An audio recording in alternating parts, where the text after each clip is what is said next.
En el seu preámbulo, la NOA fixa el seu objetivo: reconocer, además de las actividades docentes, las actividades de investigación, transferencia de conocimiento y gestión que realiza el profesorado y que son fundamentales para garantizar las funciones esenciales de la universitat.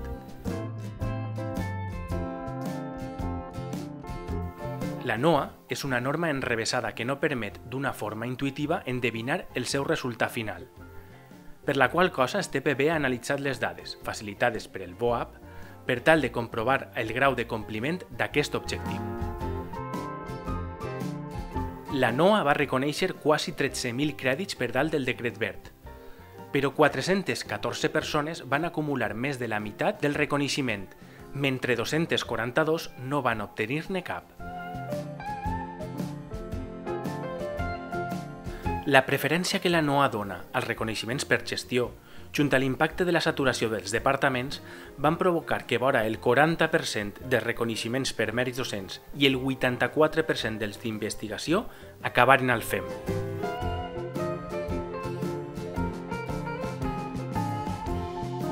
.776 persones tenien reconeixement per un càrrec acadèmic i curs, 76 de les quals, a més, l'acumulaven amb reconeixement per càrrec en cursos passats. Més de 500 crèdits es varen reconèixer per càrrecs que ja no desempenyaven, la resta per assistència a comissions.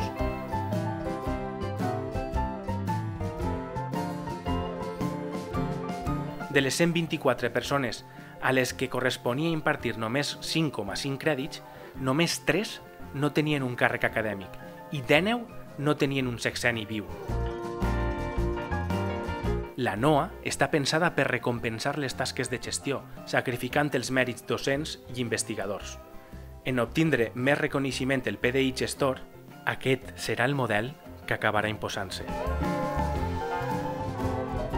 Si vols saber més, al nostre web tens un informe més detallat de l'anàlisi.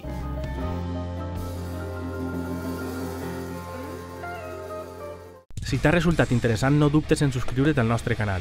Estat a la guait de les novetats. TPB. Més transparència, més garanties.